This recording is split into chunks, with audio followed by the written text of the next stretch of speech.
যাই হোক, আমি ভাই স্বপ্ন দেখতে ভালোবাসি। স্বপ্ন আমাকে অনেক দেখায়। অনেকেই ভাবে বলে স্বপ্ন দেখা ভালো না। আরে ভাই, আমি যদি স্বপ্নই না দেখি তাহলে জীবনটাকে সাজাবো কেমন করে? এবার বলছে তুমি আগে সাবলিস্ট হও, তারপরে স্বপ্ন দেখো।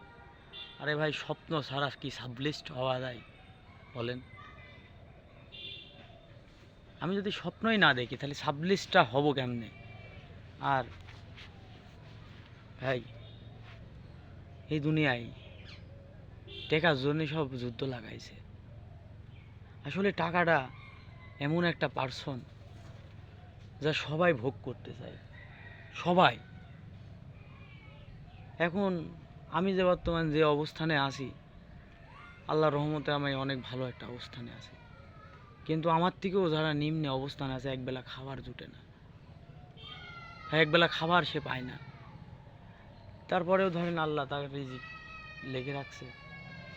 আমিও অনেক সময় আছে একবেলা খাবারের জন্য অনেক কষ্ট করছি, এখনও করি, কারণ মানুষ মাত্রই কষ্ট করতে হয়। এটা নিয়ে কেউ আর অনেক ভাই যার টাকা পয়সা আছে, যার ধন সম্পদ অনেক বেশি অর্থ, তারা কিন্তু ভাই অসহায় গরিবের পাশে মুখ ফুটে তাকায় না।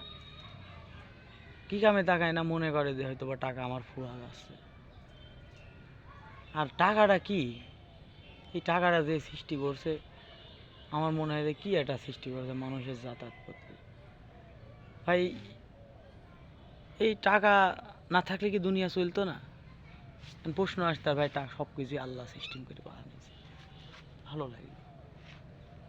তাই বলে টাকার জন্য মানুষ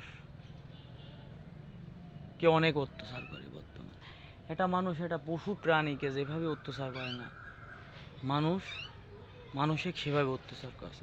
আপনি ভাবছেন কো আমি তো অত্যাচার করছি নি কো? আরে ভাই, আপনি অত্যাচার করছেন না, আপনি অত্যাচার হচ্ছেন কোনো না কোনো দিক দিয়ে। কারণ অত্যাচার যদি আপনি না হইতেন তাহলে দেখতেন বিষয়টা কীরকম। অত্যাচার হচ্ছেনই আপনি।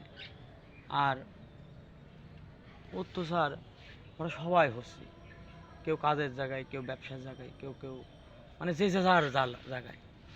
বলেন, সারাদিন কাজ কাম করে এসে অনেকেই ফ্যামিলির কাছে অত্যাচার হচ্ছে। আসলে সব মিলায়ে আমি চাই নিজের মতন করে থাকতে, নিজের মতন করে গড়তে। হবে না এটা, এটা এমন কিছু একটা করতে হবে যেন সবাই থেকে জানা যায় কী করতে হবে।